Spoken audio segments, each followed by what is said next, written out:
والصلاة والسلام على سيد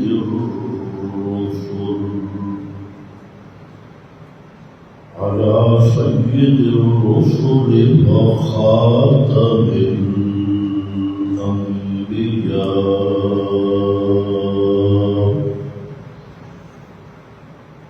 أما بعد فأعوذ بالله من الشيطان الرجيم. بسم الله الرحمن الرحيم. وأذن في الناس بالحج سبحان رب العزة عما يصفون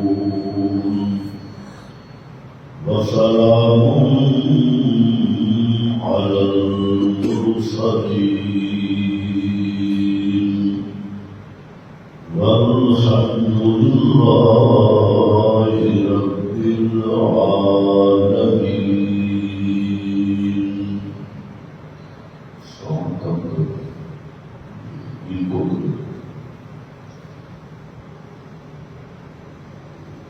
انتہائی قابل قدر بزرگوں اور بھائیوں، گزشتہ بیان میں حج کے متعلق چند گزارشات پیش کی تھی کہ حج یہ اسلام کا پانچواں اہم رکن ہے اور یہ کئی عبادات کا مجموعہ ہے. حج کے مناقب اور فضائل بھی کثیر احادیث میں موجود ہیں، لیکن اس بات کے سمجھنے کی ضرورت ہے کہ حج خالص ایک توحیدی سفر ہے اور اہل توحید کا یہ ایک بے مثال سفر ہے جس کو محبانہ سفر بھی کہا جا سکتا ہے اور مباحثانہ سفر بھی کہا جا سکتا ہے. اس پر گزشتہ بیانات میں کافی گفتگو ہوئی. آج بھی میرے سامنے سورۃ الحج کی آیت ہے. پوری سورت کا نام سورۃ الحج ہے اور سورۃ الحج میں بھی اگر اس کے مرکزی مضامین کا جائزہ لیا جائے تو اس میں بھی خالص توحید اور رد الاشراک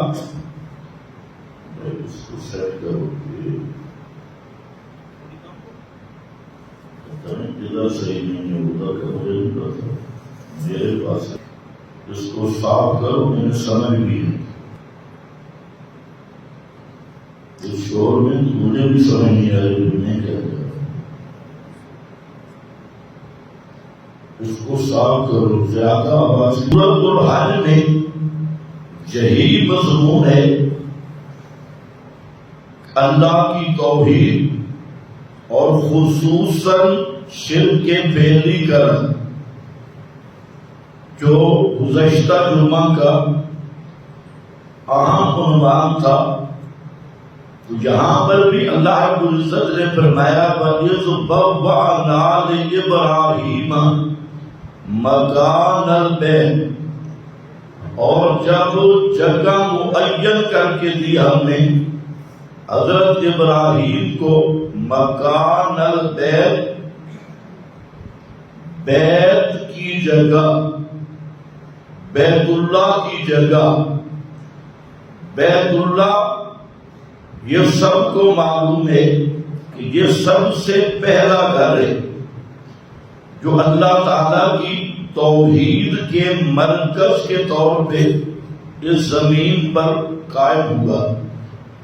پھر اس پر کئی ادوار گزرے اور ایک اہم دور وہ دور ابراہیمی ہے. حضرت ابراہیم کے زمانے میں کعبۃ اللہ کی بنیادیں یہ ظاہر نہیں تھی اور بیت اللہ کی عمارت یہ مٹ چکی تھی. تو حضرت ابراہیم علیہ السلام نے کعبہ کی تعمیر فرمائی. اس تعمیر کے سلسلہ میں یہاں ایک مضمون ذکر کیا وَإِذْ بَوَّأْنَا لِإِبْرَاهِيمَ مَكَانَ الْبَيْتِ کہ جو کعبہ کی اس کو علاقے جہاں سیٹ ہوا میں آپ کو بتا دوں جہاں کعبہ کی دیواریں نامعلوم تھی تو حضرت ابراہیم کو اللہ رب العزت نے وہ دیواریں معین کر کے بنیاد بتائی بذریعہ وحی کے وَإِذْ بَوَّأْنَا لِإِبْرَاهِيمَ مَكَانَ الْبَيْتِ. لیکن پہلی چیز کعبہ کی ابھی تعمیر ابراہیمی شروع ہو رہی تھی کہ جب دیواریں ظاہر کی بنیادیں ظاہر کی تو پہلا حکم آیا کہ اللہ تشرک بی شیئا. اللہ تشرک آپ اندازہ کریں یہ کعبہ کی بنیاد رکھی جا رہی ہے اور بنیاد میں پہلا مسئلہ کیا آیا حالانکہ وہاں آبادی نہیں بالکل بے آباد جگہ ہے جہاں یہ کعبے کی تعبیر ابراہیمی کا افتتاح ہو رہا ہے. لیکن افتتاح کے ساتھ ہی کیا کہا گیا لا تشرک بی شیئا کہ کعبے کا مقصد توحید ہے نہ شریک کرنا میرے ساتھ شیئن کسی چیز کو. لوگ سمجھتے ہیں کہ شرک ہے بتوں کی عبادت کرنا اور بتوں کی سور و پکار پتھروں کی سور و پکار یہ شرک بنتا ہے جہاں قرآن کا پورا عنوان آیا شیئن کسی چیز کو میرا شریک نہ بنانا. یہ شیئن نبی غیر نبی فرشتہ خیر فرشتہ اولیاء مقربین انسان جن فرشتے پتھر بت درخت شجر ہر چیز کو شامل ہے کہ لا تشرک بی شیئن وطہر بیتی اور پاک رکھنا میرے گھر کو للطائفین والقائمین طواف کرنے والوں کے لیے والقائمین اور قیام کرنے والوں کے لیے رکوع کرنے والوں کے لیے اور سجدہ کرنے والوں کے لیے. ان کے لیے طاہر ظاہری پاکی بھی اور مانن بھی اس کو پاک رکھنا. وَأَذِّن فِي النَّاسِ بِالْحَجِّ آج یہی آیت میں نے سمجھانی تھی ابتدا میں یہ تمہید تھی کہ حضرت ابراہیم نے تعمیر کعبہ فرمائی اور پہلا حکم یہ ہوا لا تشرک بی شیئا کہ کعبہ کی بنیادیں توحید پر ہیں میرے ساتھ کسی چیز کو شریک نہیں کرنا. لا تشرک مطلق ہے کسی قسم کا شرک نہیں کرنا کسی چیز کو شریک نہیں کرنا کسی قسم کا شرک. لا تشرک شیئا کسی چیز کو شریک نہیں کرنا.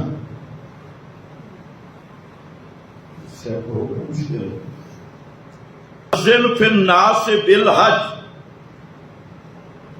اور اعلان کرو لوگوں میں حج کا. یاتوک رجالا علی کل ضامر یاتینا من کل فج عمیق اذن فی الناس بالحج۔ اس آیت کا ایک معنی معروف کیا جاتا ہے اور پھر اس پہ دھوکہ دیا جاتا ہے، اور معنی یہ کیا جاتا ہے وَأَذِّنْ فِي النَّاسِ بِالْحَجِّ، لوگوں میں حج کا اعلان کرو۔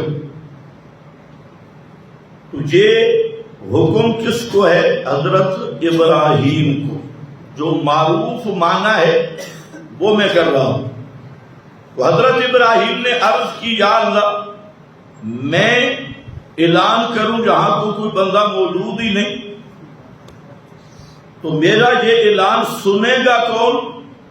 تو اللہ تعالیٰ نے فرمایا آپ اعلان کر دے اور یہ آواز میں پہنچا دوں گا، جو بھی ماؤں کے پیٹوں میں ہے، عالم ارواح میں ہے یا عالم دنیا میں ہے، اس تیری آواز کو میں پہنچاؤں گا۔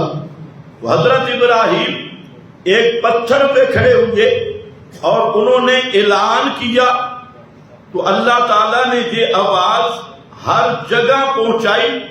جو ماؤں کے پیٹوں میں تھے انہوں نے بھی سنی، جو عالم ارواح میں تھے انہوں نے بھی سنی، اور جو عالم دنیا میں تھے انہوں نے بھی سنی، اور جس نے لبیک جتنی مرتبہ کہا اتنی مرتبہ اس کو حج کی توفیق ملے گی۔ اب یہ ایک تفسیر ہے، لیکن یاد رکھو یہ تفسیر نہ قرآن میں ہے اور نہ نبی کریم علیہ السلام کے صحیح فرمان میں۔ یہ قرآن کی تفسیر بھی نہیں، اور پیارے پیغمبر صلی اللہ علیہ وسلم نے بھی اس آیت کا یہ معنی نہیں کیا۔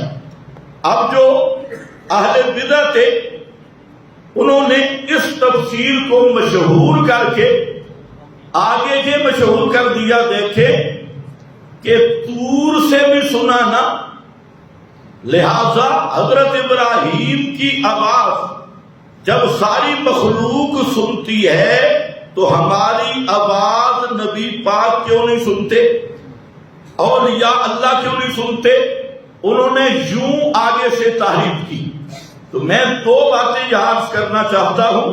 آج چونکہ حج کا موسم ہے اور اس میں اس آیت کا یہ محرف شدہ معنی مشہور کیا جا رہا ہے، پہلے بنیاد باندھی، اور چونکہ اکثر لوگ وہ ہوتے ہیں کہ رنگین باتوں پہ خوش ہوتی ہیں، اور کوئی شکل چھوڑا جائے تو وہ واہ واہ کرتی ہیں۔ تو اب جب بات ذہن میں رکھنا، پہلی بات میں نے عرض یہ کی کہ اذن فی الناس بالحج، اس کی یہ تفسیر کہ اس کی آواز ہر جگہ پہ پہنچے گی اور ہر آدمی سنے گا، جو لبیک جتنی بار کہے گا وہ حج پہ آئے گا۔ یہ تفسیر رسول اللہ صلی اللہ علیہ وسلم سے نہیں آئی، بعد کے مفسرین نے کی ہے، یہ معنی بھی کیا، لیکن صرف یہ معنی نہیں کیا بلکہ اذن فی الناس بالحج کا یہ معنی بھی کیا کہ یہ خطاب نبی کریم صلی اللہ علیہ وسلم کو ہے۔ بنیاد یہ باندھی کہ حضرت ابراہیم نے کعبہ کی تعمیر توحید پہ کی، اس پر اب خطاب پیغمبر کریم کو ہے اذن فی الناس بالحج، کہ میرے پیغمبر آپ اعلان کرے حج کا۔ تو یہ اعلان حج کرنے والے حضرت ابراہیم نہیں بلکہ کون ہے؟ حضرت محمد الرسول اللہ صلی اللہ علیہ وسلم کو خطاب ہے۔ اور آگے اسی پر سیاق و سباق دیکھا جائے تو آپ اعلان کریں گے یأتوک رجالا، آئیں گے لوگ کس پر؟ علی کل ضامر، ہر دبلی پتلی سواری پر، یأتینا من کل فج عمیق، دور دراز کے سفروں سے آئیں گے۔ آگے پھر قربانیوں کا ذکر ہے، لیشہدوا سے قربانی کا ذکر ہے۔ تو بہرحال اس آیت کا دوسرا معنی کہ الزن کا خطاب یہ نبی کریم علیہ السلام کو ہے کہ آپ حج کا اعلان کریں، اور یہ آیت دلیل ہے حج کی فرضیت کی۔ اس کو حضرات مفسرین نے لکھا لیکن یہ تفسیر بتائی نہیں گئی، لوگوں نے اس کو بتایا نہیں، پہلی تفسیر کو مشہور کیا۔ تو اب دوسری بات سمجھے کہ بالفرض پہلی تفسیر ہی لی جائے اذن فی الناس بالحج کی، کہ حضرت ابراہیم نے اعلان کیا اور ہر ایک تک آواز پہنچی، تو اس میں بھی یہ موجود ہے۔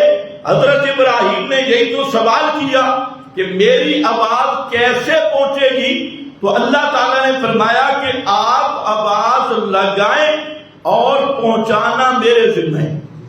پہنچانے والا کون ہوں؟ میں۔ حضرت ابراہیم نے آواز لگائی اور پہنچائی کس نے؟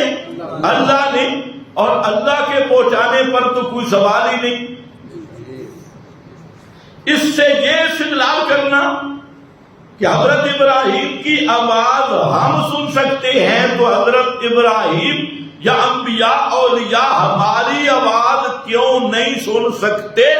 اس لیے نہیں سن سکتے کہ اسباب نہیں، اس لیے نہیں سن سکتے کہ اسباب نہیں۔ جب اسباب نہیں تو اگر اللہ کسی کی آواز پہنچا دے تو اس کا کسی کو انکار ہی نہیں، لیکن ان میں صفت سماعت مانے گا تو تیرے اور ابو جہل میں کوئی فرق بھی نہیں۔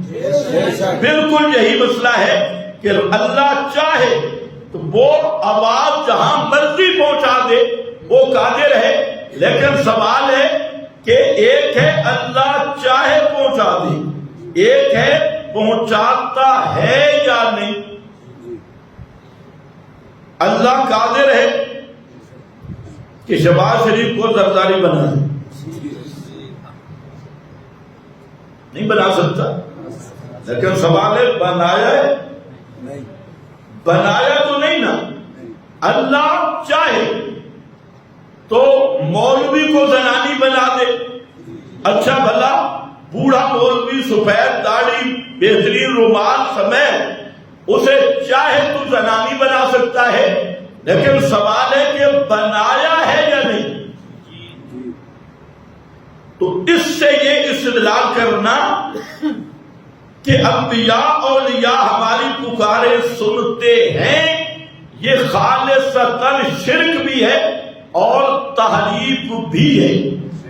اسی کے ساتھ ایک دوسرا واقعہ مشہور ہے کہ نبی کریم علیہ السلام جنت میں گئے تو جوتوں کی آواز سنی، تو حضرت بلال سے پوچھا، مختصر یہ ہے، حضرت بلال سے پوچھا کہ آپ کون سا عمل کرتے ہیں کہ میں جب جنت میں گیا تو آپ کے جوتوں کی آواز سنی۔ اس سے مولوی حضرات کہتے ہیں کہ نبی کریم علیہ السلام جنت میں پہنچ کر بلال کے جوتوں کی آواز سن سکتے ہیں، تو عند القبر ہمارا صلاۃ و سلام کیوں نہیں سن سکتے؟ توجہ ہے؟ یہ بھی وہی استدلال، اسی ٹبر بات، وہی دلیل۔ جواب پہلی گزارش تو یہ ہے کہ جنت میں بلال کے جوتوں کی آہٹ سنی تو پھر یوں عقیدہ بناؤ نا کہ ہر جگہ سے سنتے ہیں۔ بھائی جنت کا فاصلہ تو ہزاروں سالوں کا ہے زمین سے، پھر عند القبر کہاں سے نکل ہے؟ اگر استدلال کرنا ہے تو پھر یوں کرو کہ ہر جگہ سے سنتے ہیں۔ یہ عند القبر، قبر کے قریب سننا کہاں سے آ گیا بھائی؟ آپ سمجھ رہے ہیں میری بات؟ کہ دلیل یہ ہے کہ بلال کے جوتوں کی آواز سنی جنت میں، لہذا قبر پہ ہمارا درود سنتی۔ آگے عوام کہتی ہے سبحان اللہ، لیکن سوال یہ ہے کہ یہ دلیل اور تقریر استدلال اس کا انتباہ کیا ہے؟ اگر اس واقعہ کو دلیل بنانا ہے تو پھر تمہاری دلیل نہیں بنتی، پھر رضا خانیوں کو میدان میں آنا چاہیے اور انہیں کہنا چاہیے کہ جب زمین سے جنت میں سن سکتے ہیں تو پاکستان سے مدینہ میں کیوں نہیں سن سکتے؟ زمین سے جنت کا فاصلہ زیادہ ہے یا پاکستان اور مدینے کا فاصلہ زیادہ ہے یا ہندوستان اور مدینے کا فاصلہ زیادہ ہے؟ یہ اس طرح کے آؤٹ پٹانگ گپے لگا کے عقائد کو برباد کرنا یہ بدبخت آدمی کا وتیرہ ہے۔ اصل بات یہ ہے وہاں پر بھی بخاری اٹھاؤ، وہاں ایک تو حدیث میں آ رہا ہے کہ حضرت بلال کے جوتوں کی آواز سننا یہ بھی خواب کا واقعہ ہے، اور علامہ غلام رسول سعیدی نے جو بریلوی مسلک کا ہے اس نے اپنی بخاری کی شرح میں لکھا کہ یہ واقعہ خواب کا ہے اور اس پر اس نے دلیلیں بھی پیش کی، لیکن اگر یہ خواب کا واقعہ نہیں بیداری کا ہو تب بھی دلیل ہماری ہے، اور دلیل یہ ہے ہماری کہ اگر اللہ چاہے تو زمین سے جنت میں بھی سنا سکتا ہے، اور یہ سنانا ہوگا خرق عادت، اور اس کے باوجود جو مر گیا یا جو مخلوق ہے اس میں مافوقل اسباب سننے والی طاقت نہیں، صفت نہیں۔ ہاں رب چاہے کسی کی بات جنت میں سنا دے تب بھی رب قادر ہے، کسی کی بات مدینہ میں سنا دے تب بھی رب قادر ہے۔ وہاں نہ اندر قبر کی کوئی قید ہے نہ مدینے کی کوئی قید ہے۔ اگر میری یہی تقریر اللہ اپنے نبی کو براہ راست سنا دے تب بھی اللہ قادر ہے۔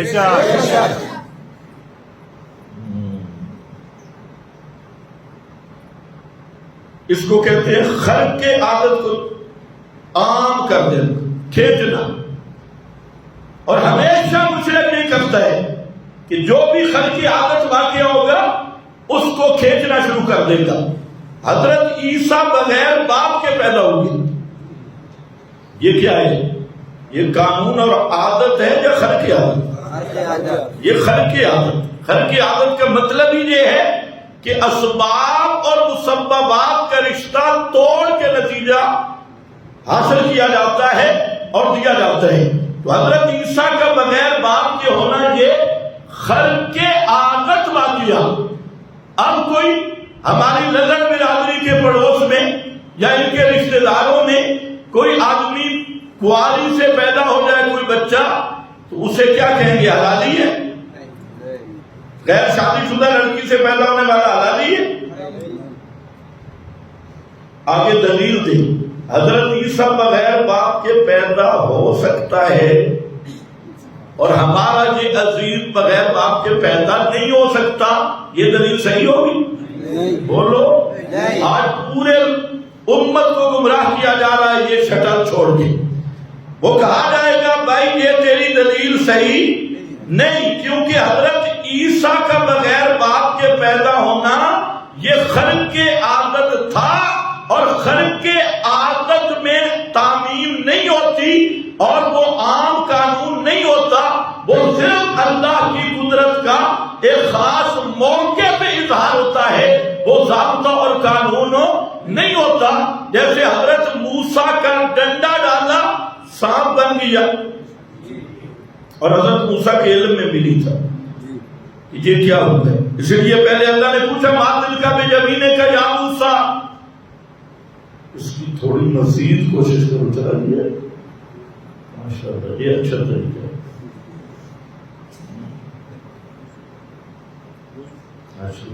ٹھیک ہے، تو آپ کے ہاتھ میں کیا ہے؟ پوچھنے میں حکمت یہ تھی کہ رات کا وقت تھا، حضرت موسیٰ علیہ السلام آ رہے تھے، اور آگے جو کچھ پیش ہونے والا تھا وہ حضرت موسیٰ کے وہم و گمان میں بھی نہیں تھا۔ اچانک وہ تو آگ سمجھ کے آئے تھے، لیکن وہ آگ نہیں تھی، وہ تو تجلیات تھی۔ درخت سبز ہے، آگ لگی ہوئی ہے، اور آگ لینے کے لیے حضرت موسیٰ آتے ہیں، وہ درخت آگے بڑھتے ہیں، پھر حضرت موسیٰ پیچھے وہ آگے، حضرت موسیٰ پیچھے وہ حضرت موسیٰ کی طرف. تو حضرت موسیٰ علیہ السلام حیران ہو گئے، یہ کیسی آگ ہے، اور درخت کو بھی نہیں جلا رہی، درخت بھی سب تھے. تو وہ اللہ کی تجلیات اور انوارات تھے. جب اللہ رب العزت نے حضرت موسیٰ سے کلام کیا اور اپنا پیغام دیا تو ساتھ ہی پوچھا ما تلک بیمینک یا موسیٰ، موسیٰ تیرے ہاتھ میں کیا ہے؟ اللہ کو پتہ تھا کیا ہے. کیوں پوچھا؟ کہ رات ہے، ابھی جو انقلاب آنے والا ہے وہ حضرت موسیٰ کو پتہ نہیں. تو یہ یہی نہ سمجھے کہ میں تو پہلے بے علمی میں کوئی سانپ ہی اٹھا کے پھر رہا تھا، اور ڈنڈا نہیں تھا، سانپ ہی تھا. تو پہلے فرمایا ذرا دیکھ لے ہاتھ میں کیا ہے. حضرت موسیٰ نے دیکھا متوجہ ہو کے، ہیا عصاج، آپ خود اس کو بولو، ہیا عصاج، یہ میرا ڈنڈا ہے. آگے پھر فوائد بیان کیے، فرمایا ڈنڈا کو ڈال. حضرت نے ڈنڈا ڈالا، ابھی زمین پہ گیا تھا کہ سانپ بن گئی. حضرت موسیٰ علیہ السلام بھاگے، بلّا مدبرا ولم یعقب، پیچھے دیکھا ہی نہیں، حضرت موسیٰ علیہ السلام بھاگ پڑے. اللہ نے فرمایا خذھا، پکڑ اس کو. حضرت موسیٰ نے ہاتھ لگایا، لیکن جہاں جو جملہ ہے نا وہ پلے باندھنے والا.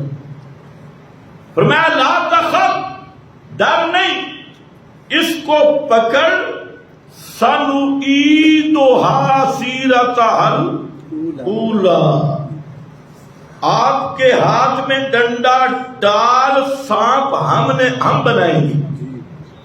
سانپ بنانے والا کون ہے؟ اللہ. اور سانپ سے ڈنڈا بنانے والا کون ہے؟ حضرت موسیٰ یا اللہ؟ اللہ. تو حضرت موسیٰ کا ڈنڈا سانپ بن گیا. اب آج کا پیر بھی اپنا ڈنڈا پھینکے اور بڑے بڑے حضرات پھینکیں ڈنڈے، یہ ڈنڈے سانپ بنیں گے؟ قانون اور عادت یہ ہے کہ سانپ سپنی کے انڈے سے پیدا ہوتا ہے. حضرت موسیٰ کے ڈنڈے کا سانپ بننا یہ کیا ہے؟ خرق عادت، اور یہ حضرت موسیٰ کے ساتھ خاص ہے. باقی ساری دنیا ڈنڈے ڈالے یا ڈنڈے سنبھال کے رکھے، وہ سانپ نہیں بنتے. وہاں ایک ڈنڈا سانپ بن گیا تھا تو یہ قانون عام بن گیا. حضرت ابراہیم کو آگ میں ڈالا گیا. اللہ نے فرمایا یا نار کونی بردم و سلاما، آگ ٹھنڈی ہو جا، اور زیادہ ٹھنڈی بھی نہیں، سلاما، سلامتی والی بن جا.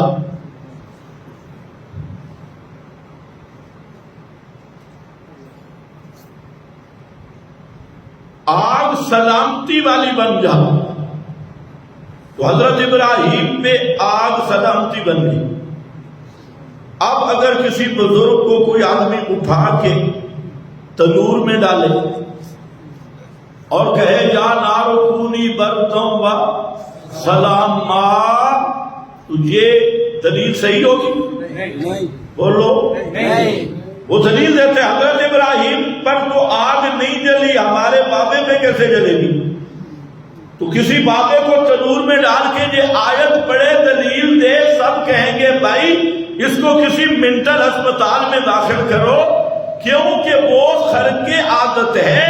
عادت یہ ہے کہ آگ جلاتی ہے، پیر والی آگ بھی جلاتی ہے، ملا والی آگ بھی جلاتی ہے. آگ میں عادتاً جلانا ہے. اور حضرت ابراہیم پہ آگ کا گلزار بننا اور سلامتی والی بننا یہ خرق عادت ہے. خرق عادت اپنے مقام پہ بند رہے گا، اس سے استدلال کر کے اس کو قانون بنانا یہ ہے حماقت بھی، اور یہ ہے شریعت سے جہالت بھی. جس طرح حضرت عیسیٰ کا بغیر باپ کے پیدا ہونا یہ خرقی عادت ہے، یہ قانون عام نہیں. جس طرح حضرت ابراہیم پہ آگ کا سلامتی والی بننا یہ خر کی عادت ہے، یہ ضابطہ کلیہ یا عام نہیں۔ جس طرح حضرت موسیٰ کا سانپ کا ڈنڈا بننا یہ خر کی عادت ہے، اس سے استدلال قانون عام اور ضابطے عام پہ کرنا حماقت ہے۔ اسی طرح بلال کے جوتوں کی آواز سننا یہ بھی خر کی عادت ہے، اور خر کی عادت کو قانون عام بنانا جہالت اور تحریف ہے۔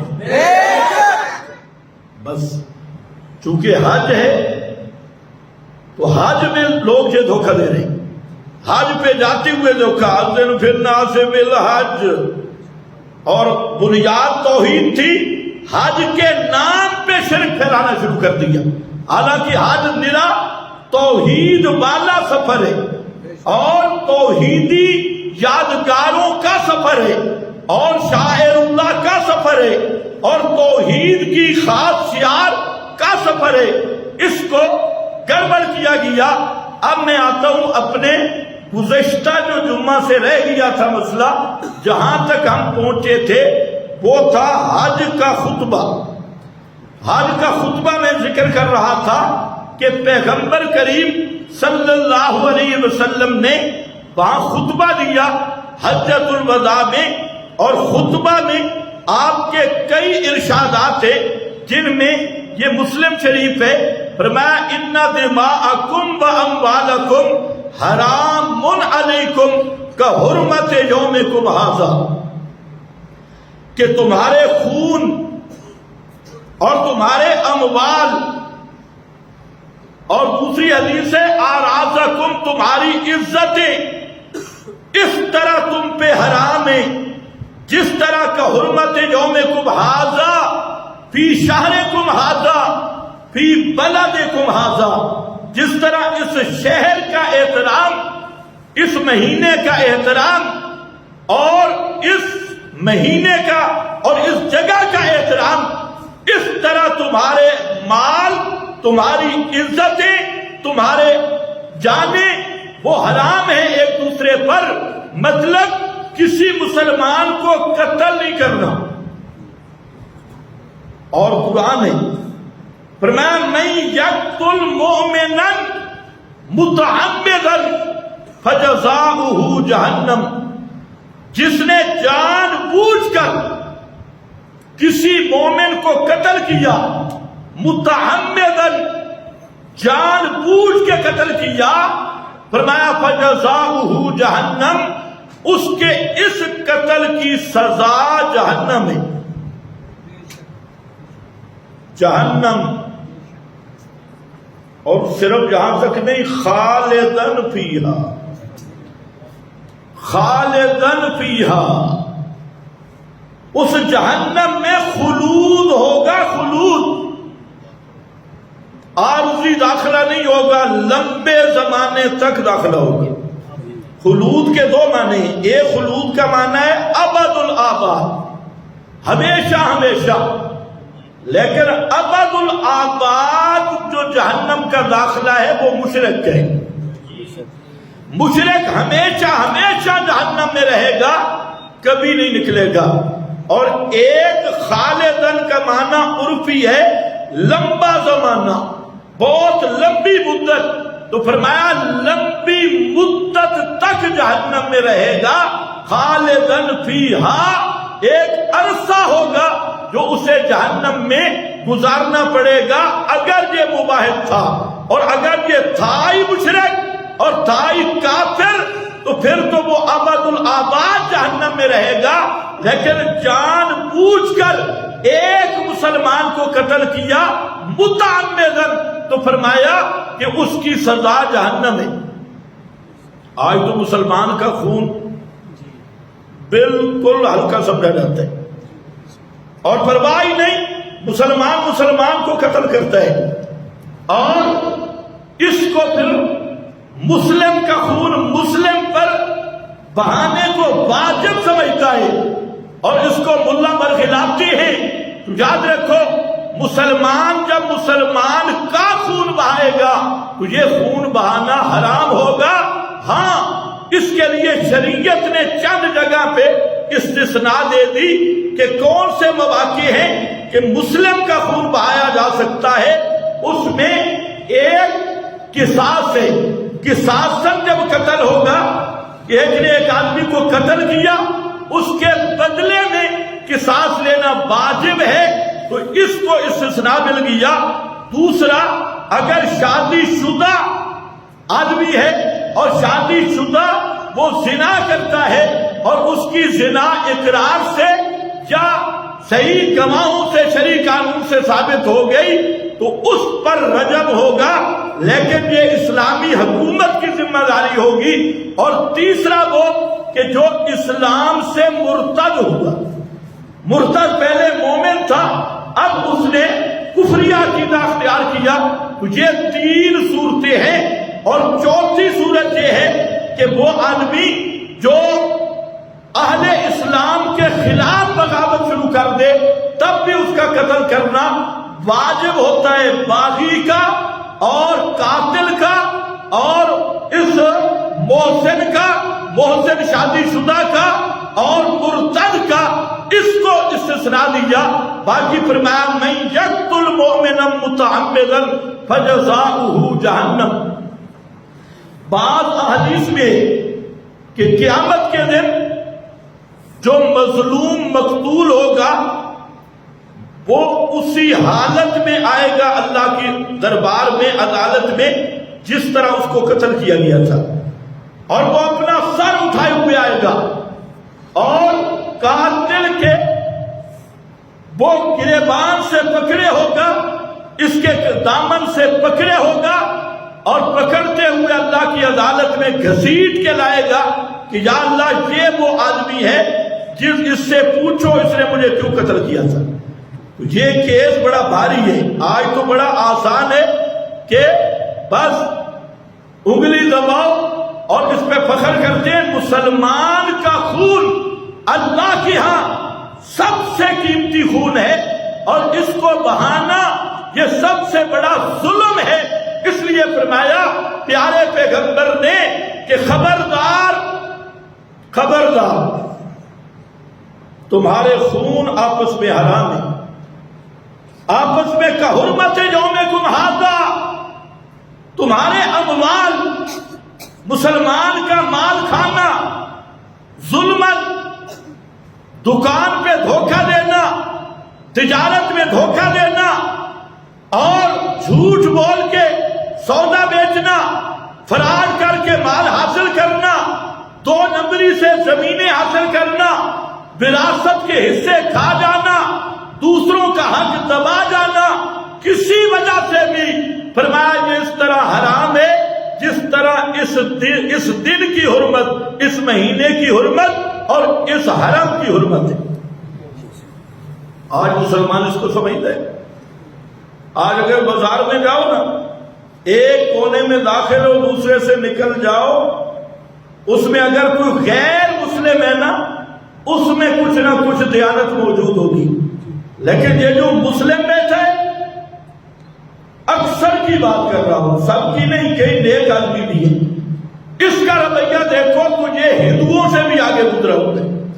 اور مقصد اور کہ اللہ کے نبی نے فرمایا ایک وقت آئے گا کہ آدمی مال کھائے گا جیسے گائے چارہ کھاتی ہے، گھاس کو کھاتی ہے، اس طرح مال حاصل لا یبالی، اسے پرواہ نہیں ہوگی. جب گائے پٹھے اور چارہ کھاتی ہے کبھی اس نے سوچا کہ یہ خشک ہے یا تر ہے؟ کبھی نہیں سوچا. فرمایا اس طرح امت میں فکر ہو جائے گی.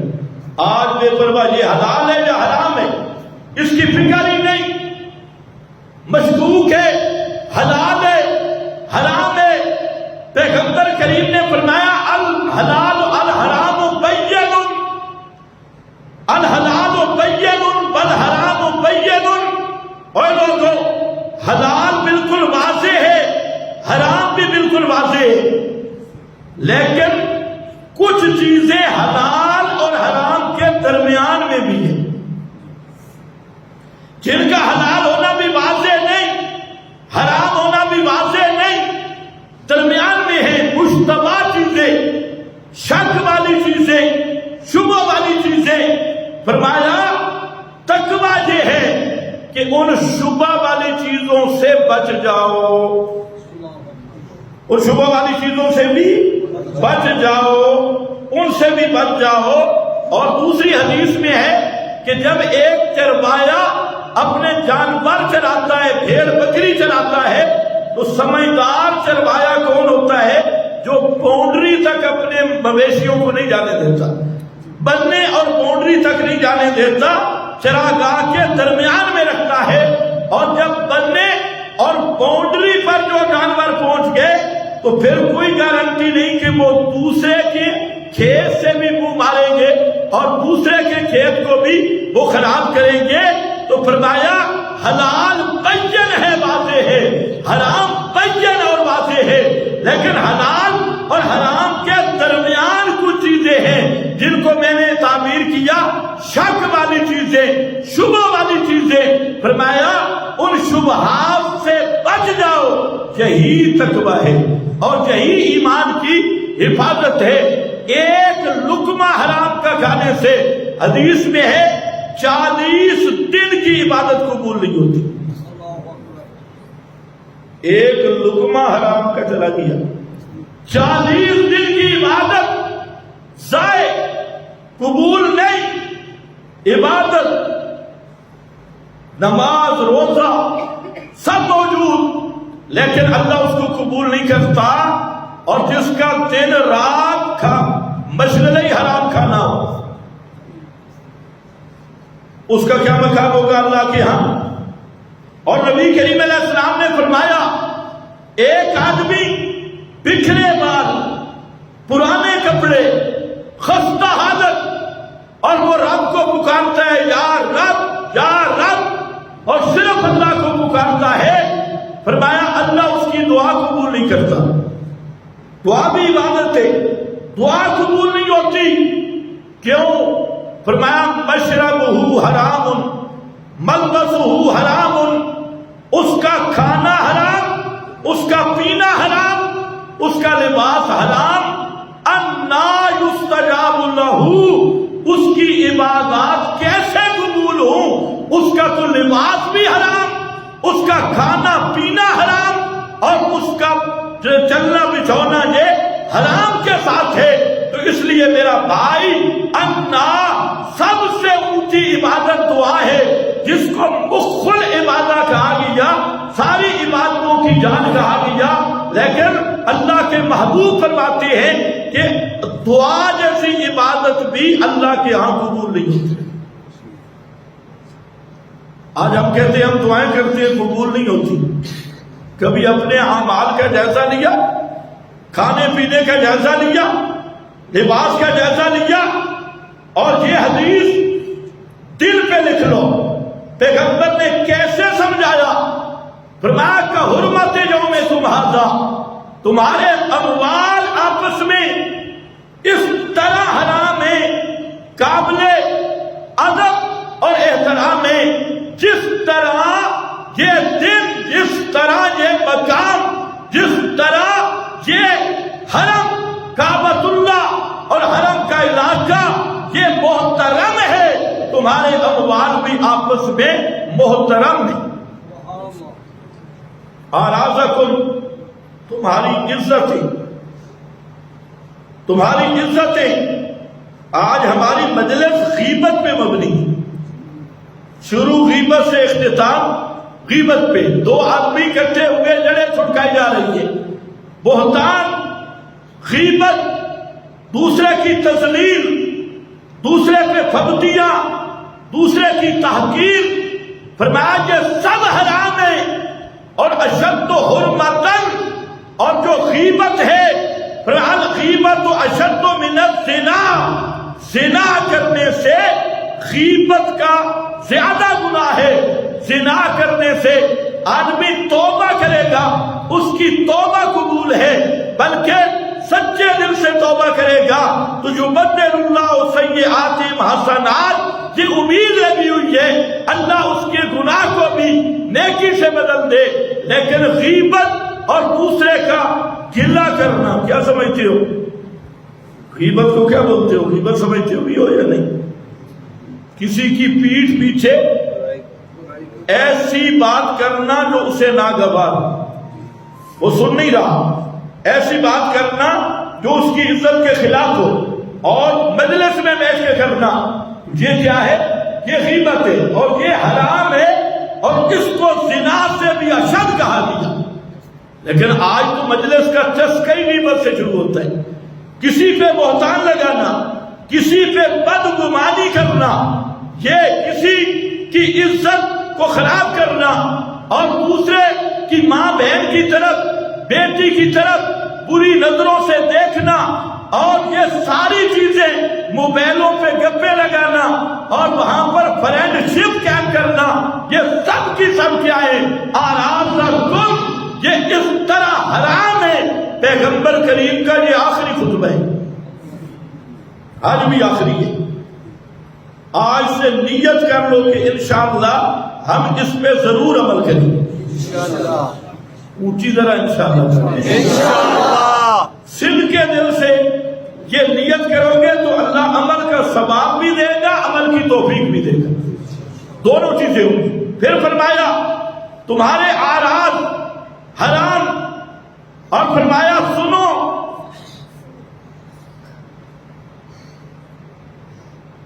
کلو شیء من امر الجاہلیت تحت قدمیہ، ہر جاہلیت کا کام آج میں نے اسے ٹکڑے ٹکڑے کر کے رکھ دیا، میرے قدموں کے نیچے روندا جا رہا ہے۔ یہ حجۃ الوداع کا پیغام، ہر امر جاہلیت، جاہلیت کا دین، جاہلیت کا قانون، جاہلیت کا رسم و رواج، جاہلیت کی بدعات، جاہلیت کی تہذیب، جاہلیت کی تسجیل، یہ سب کچھ تحت قدمیہ میرے قدموں کے نیچے ہے، اور میں نے سب کو روند کے رکھ دیا ہے۔ کیا مطلب تھا؟ اس کے بعد خبردار کوئی جاہلیت کا قانون تلاش کرو، خبردار کوئی جاہلیت کا حاکم تلاش کرو، خبردار کوئی حکم الجاہلیت یبغون، جاہلیت طاغوتی نظام، اس کے قریب جاؤ، خبردار۔ آج سارے قانون محمد کے قدموں کے نیچے، آج ساری تہذیبیں محمد الرسول اللہ صلی اللہ علیہ وسلم کے قدموں کے نیچے، آج سب رسم و رواج اور بدعات، ان کو میں نے اپنے پاؤں کے نیچے روند دیا ہے۔ اور میرے امتی ہونے کا دعویٰ کرنے والوں، آج کے بعد کسی طاغوت کے قانون کو بھی نہیں ماننا، کسی طاغوت ابلیس کی رسم کو بھی نہیں ماننا، بدعت کو بھی نہیں ماننا، کسی جاہلیت کے عقیدے کو بھی نہیں ماننا۔ ساری جاہلیت کو میں نے روند کے رکھ دیا ہے۔ آج امت پھر جاہلیت کی طرف نہیں جا رہی۔ غیر اللہ کے قانون، کتاب و سنت کے متصادم قانون، یہ کون سے قانون ہیں؟ یہ جاہلیت کے قانون ہیں۔ بولو کس کے قانون ہیں؟ جاہلیت کا۔ کتاب اللہ کے مقابل ہر قانون قانون جاہلیت ہے۔ کتاب اللہ کے مقابل ہر کتاب کتاب جاہلیت ہے۔ کتاب اللہ کے مقابل ہر رسم، ہر رواج، ہر تہذیب، یہ تہذیب جاہلیت ہے۔ پیغمبر کا آخری پیغام حجۃ الوداع کا یہ ہے کہ اے حاجیوں، اے مسلمانوں، میں نے جاہلیت کو روند دیا، تم نے بھی روندتے رہنا ہے۔ آج امتی اسی کا شکار ہے۔ وقت نہیں میں اس کی تفصیل کروں، چہرے پہ کیا ہے؟ جاہلیت نہیں۔ جب صبح و شام رگڑا رہا ہے، یہ کس کا قانون ہے؟ یہ کس کی تہذیب ہے؟ یہ صبح و شام داڑیاں رگڑانا یہ یہود و نصارہ کی تہذیب ہے۔ اللہ سب کو توفیق دے اس سے جان چھڑا دے گی، آمین۔ اور جو رکھ کے بیٹھے ہو نا، تم بھی آکڑو نہیں، صرف داڑھی رکھنا بھی اسلام نہیں۔ بعض لوگوں نے تمہیں سند دی ہے، داڑیاں رکھ کے بیٹھے آپ بے فکر ہے، داڑھی رکھ کے زیادہ اللہ رسول کے احکام پر توجہ ہونی چاہیے. جو داڑھی رکھ لیا تو داڑھی کی لاج بھی رکھے، اور جس نے نہیں رکھی تو تہذیب محمد مصطفیٰ کی لاج میں داڑھی رکھے. رکھو گے؟ جن کی چھوٹی چھوٹی ہے نا، آپ بولیں ان کو کم از کم تھوڑا آنے دو. ایک مٹھی تک داڑھی لے آؤ، اس سے کم داڑھی نہیں ہے. کم از کم ایک مٹھی داڑھی ہے، اس سے کم والی داڑھی نہیں. خیر بہرحال امر جاہلیت، اب اس میں ایک شرک کو آپ نے واضح، 3 شرکوں کو واضح کیا. ایک شرک فرمایا ربل جاہلیت موضوع، یہ جو سود ہے یہ جاہلیت کی معیشت کی ریڑھ کی ہڈی تھی. سود یہ جاہلیت کا قانون، جاہلیت کی معیشت. فرمایا ربل جاہلیت موضوع، جتنے جاہلیت میں سودی کاروبار تھے سب کے سب کو میں نے پاؤں کے نیچے رون دیا ہے، ختم کر دیا ہے. اور کتنے افسوس کی بات ہے، آج سود کا زیادہ کاروبار کرتے حاجی صاحب ہیں. یہ حجت الوداع کا خطبہ سن کے بھی سودی کاروبار پہ حاجی صاحب لگائے اور مختلف تعبیریں کر کے فرمایا سارے سود ختم، ربل جاہلیت موضوع واول ربن اضاء. سب سے پہلا جتنا سود میں اڑا رہا ہوں وہ سود میرے چچا عباس کے کاروبار کا سود ہے. اپنے گھر سے شروع کر رہا ہوں. اور حضرت عباس یہ بعد میں مسلمان ہوئے تھے، ان کا سودی پروگرام بہت زیادہ تھے. فرمایا سارے ختم. آج بتاؤ اسلامی ممالک میں سود کی لعنت موجود ہے یا نہیں؟ مسلمانوں میں سود کی لعنت موجود ہے یا نہیں؟ آج تو معامل آ گئے. یہاں ایک بات کی وضاحت ضروری ہے. سود کی 3 قسمیں ہیں. ایک وہ سود ہے جس کی یہاں بات ہو رہی ربل جاہلیہ، اس کا دوسرا نام ربل نسیہ، اور تیسرا نام اس کا ربل قرآن، جس کو قرآن نے سود کہا. اور قرآنی ربا اللہ کی کتاب نے جس کو حرام کہا، یہ وہ سود ہے جو آج ہمارے بینکوں میں رواج پذیر ہے. یہ بات ذرا اچھی طرح سمجھنا ہے. ربل قرآن وہ کیا ہے؟ ادھار پہ زائد رقم. نسیہ ادھار پہ، قرض پیسے قرض لے کے اس پہ اضافہ چاہے 1 زبانی کا بھی ہو، یہ ربل قرآن ہے. اور نسیہ اور یہ حرام قطعی ہے. اگر اس کو کسی تعبیر سے جائز قرار دیتا ہے، تعبیر کرتا ہے، تو مؤول بھی مرتد ہے. یہ وہ نس قطعی والا سود ہے. اس کو کہا گیا ربل قرآن.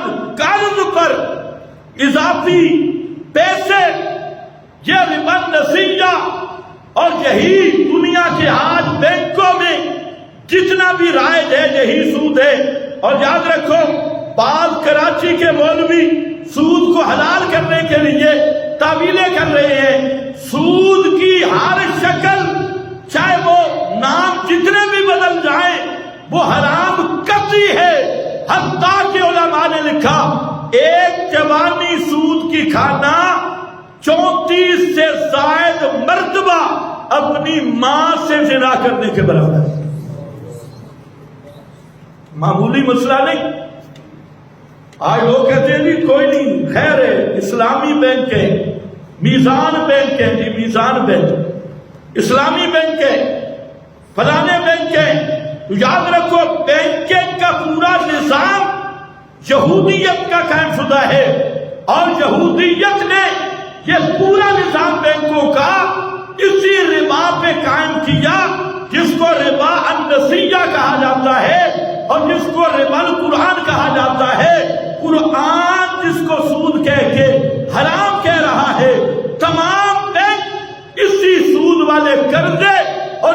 اسی شک پہ عمل کر رہے ہیں. لہذا کوئی آدمی اگر تعویلیں کرتا ہے کسی قسم کی بھی اور اسے جائز قرار کرنے کی کوشش کرتا ہے تو وہ آدمی مرتد ہوگا اور زندیق ہوگا.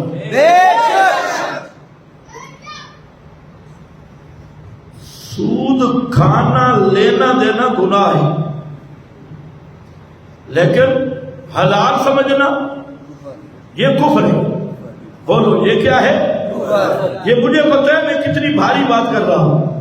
کراچی تک آگ لگ جائے گی، مفتیوں کو بھی آگ لگے گی، لیکن یہ آگ جہاں ہم لگانا چاہتے ہیں اور قیامت کے دن انشاءاللہ جہنم کی آگ ہوگی ان کے لیے. یہ انہیں پتہ ہی نہیں، پتہ نہیں انہوں نے کورس کہاں سے کیے، مولوی کہاں بنے، انہیں ابھی تک سود کا ہی نہیں پتا. اور بھائی سود ربا القرآن یہ وہ قسم ہے جو آج بینکوں میں رائج ہے، آج کا سودی نظام، اور یہ قرآن کی نص قطعی سے حرام ہے. اس کو حلال سمجھنا ایسے ہے جیسے کوئی اپنی ماں سے نکاح کو حلال سمجھے. حرمت علیکم امہاتکم، جیسے اپنی ماں سے نکاح کی تعویل کر کے حلال سمجھنے والا مرتد ہے اور واجب القتل ہے. اسی طرح اس سود کو حلال سمجھنے والا کسی مفتی کا فتویٰ دکھا کے یا کسی ملا کا فتویٰ دکھا کے وہ آدمی بھی خالصتاً مرتد ہے. ماں سے نکاح کرنا حلال ہے یا حرام ہے؟ بولو. اگر کوئی مفتی کوئی شیخ بنا دے تو مان جاؤ گے؟ یہ کیا کہو گے کہ جی ہم تو ان پڑھ ہیں، فتویٰ آ گئی ہے، چلو مفتی پہ ذمہ داری ہے. کوئی آدمی ماننے کے لیے تیار نہیں ہے.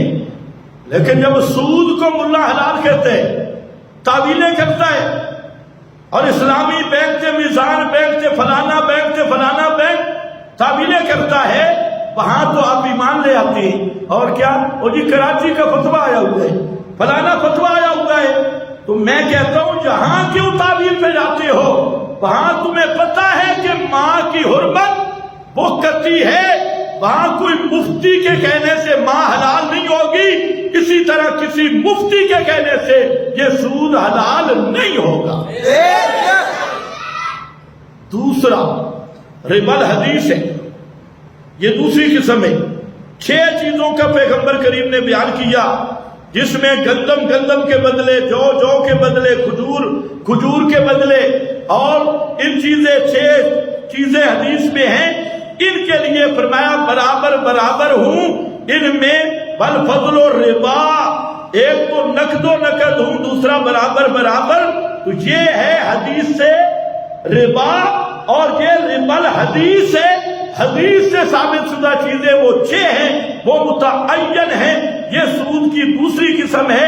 اور تیسری قسم سود کی وہ ربا الفقہ ہے، فقہی ربا، کہ یہ جو 6 چیزیں ہیں ان کی علت کیا ہے، وہ علت جہاں پائی جائے گی آگے اضافہ ہوگا. یہ سود ضمنی ہے، یہ سود ضمنی ہے.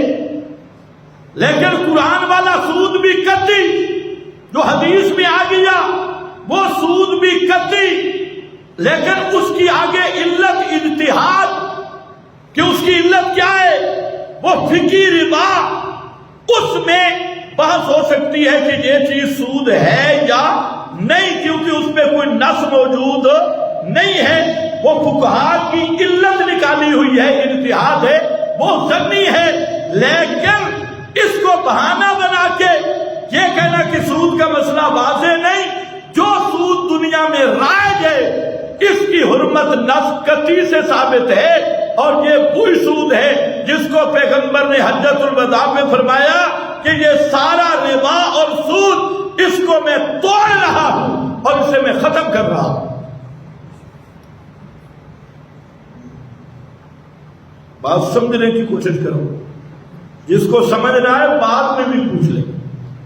پوچھنے سے ہم خوش ہوتے ہیں، ناراض نہیں ہوتے، لیکن اپنے کم از کم ایمان کو بچاؤ. فرمایا سود حرام اور سب کو اتار رہا ہوں. پھر آپ نے فرمایا فاتقوا اللہ فی النساء، عورتوں کے بارے میں اللہ سے ڈرنا، عورتوں کے بارے میں اللہ سے ڈرنا، حقوق کے نسواں۔ آج بھی لوگ آوازیں بلند کر رہے ہیں حقوق کے نسواں کی، لیکن قرآن نے جو عورت کو حقوق دیے دنیا کے کسی قانون میں نہیں۔ بے شک یہ جتنی تنظیمیں تحفظ حقوق نسواں میں کام کرنے والی، یہ حقوق کا تحفظ نہیں، یہ عورتوں پہ ظلم کے قوانین ہیں، لیکن عورتوں کی عزت کا، عورتوں کے حقوق کا حقیقی محافظ وہ کتاب اللہ کا قانون ہے، محمد مصطفیٰ کا قانون ہے۔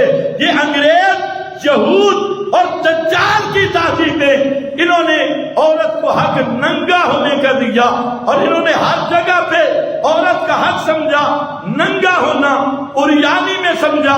اس لیے سگریٹ کی ڈبی پہ بھی مسکراتی تصویر عورت کی، ایسا ہے۔ تو یہود نصارہ دھوکہ کیا دیتے ہیں؟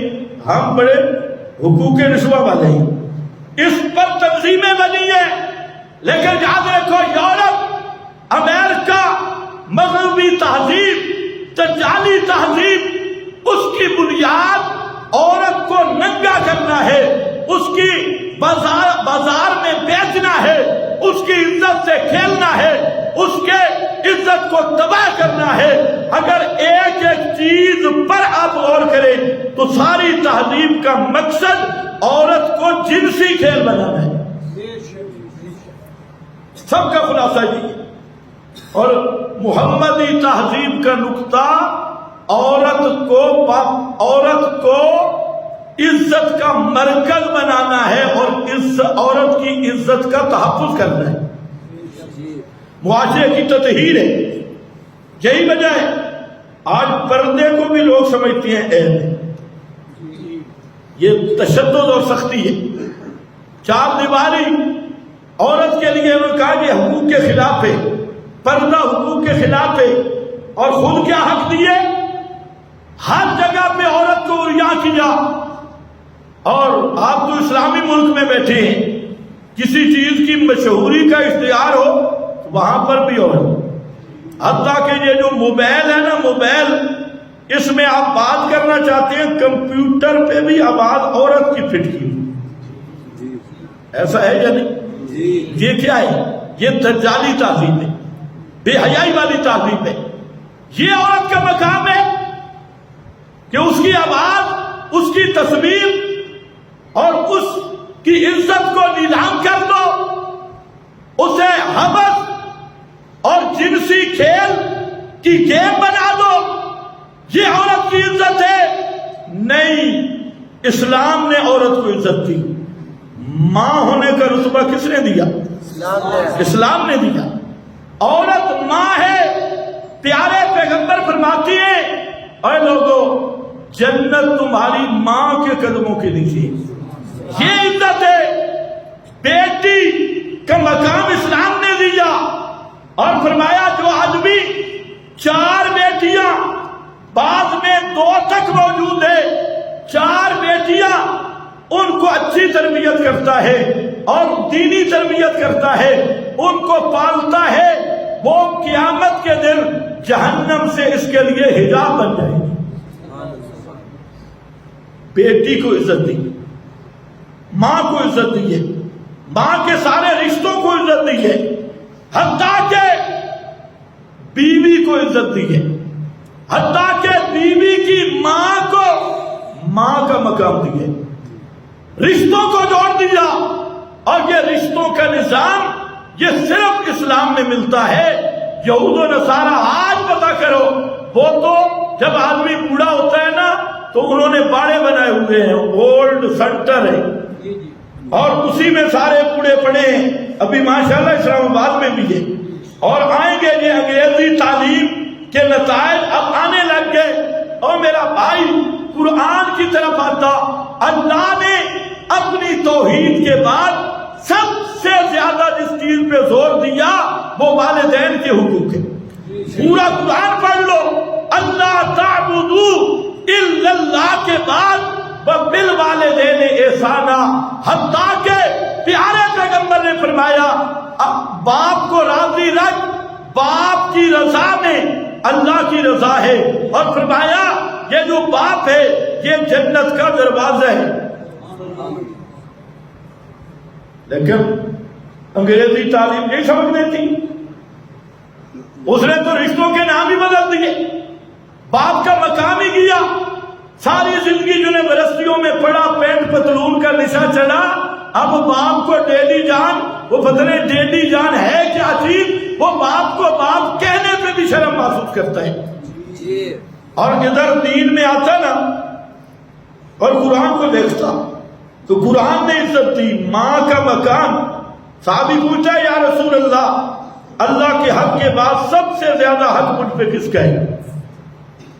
فرمایا لِأُمِّ کا، تیری ماں کا حق ہے۔ صحابی نے کہا پھر؟ فرمایا لِأُمِّ کا، تیری ماں کا حق۔ صحابی نے کہا پھر؟ فرمایا لِأُمِّ کا، تیری ماں کا حق، اور پھر چوتھی مرتبہ فرمایا لِأَبِی کا، تیرے باپ کا حق ہے۔ یہ اسلام نے عورت کو عزت دی، بیٹی کو عزت دی، بیوی کو عزت دی، اور بہن کو عزت دی۔ لیکن مسلمان بہن کو کیسی عزت دیتے ہیں؟ وراثت کا حق لیا، یہ بھائی ہے مسلمان، بہن کی وراثت دبا کے بیٹھے، بھیڑیا بہانے کرتا ہے، اور جی بہن نے مجھے معاف کر دیا۔ اللہ یاد رکھو یہ دائمی حرام ہوگا۔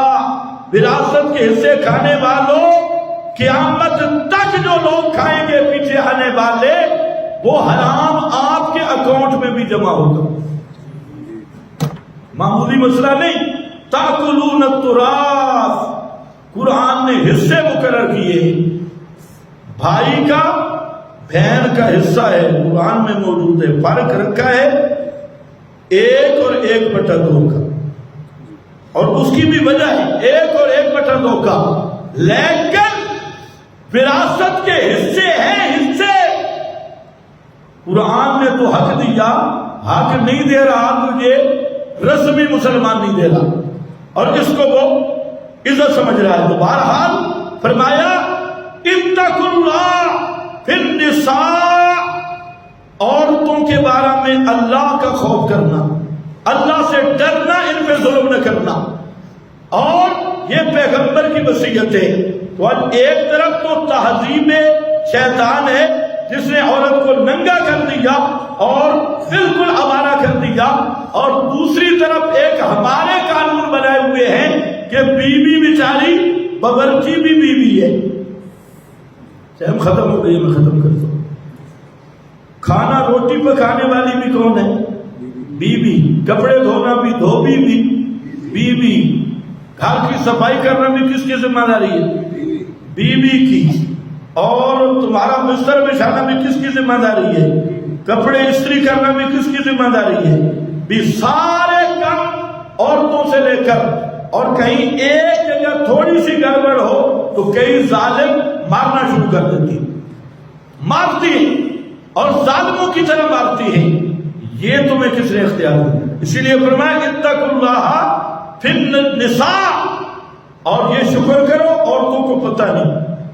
اگر عورتوں کو پتہ لگ جائے نا کہ یہ روٹی پکانا یہ ان پر کوئی ذمہ داری شرعی نہیں ہے، کپڑے دھونا ان کی شرعی ذمہ داری نہیں، ان کی شرعی ذمہ داری صرف یہ ہے کہ خامد کی خدمت، اور خدمت بھی کپڑے دھونے والی نہیں، روٹی پکانے والی نہیں، خامد کی عزت کی حفاظت۔ اور عورت اس چیز کی پابند ہے، پردہ کرے گی، اس میں پابند، خامد کی اجازت کے بغیر گھر نہیں نکلے گی، اس چیز کی پابند، اور خامد کی اجازت کے بغیر عورت کے گھر میں اس کا کوئی رشتہ دار نہیں آئے گا، اس چیز کی پابند، خامد کے بسترے کی حفاظت کرے گی، اس چیز کی پابند۔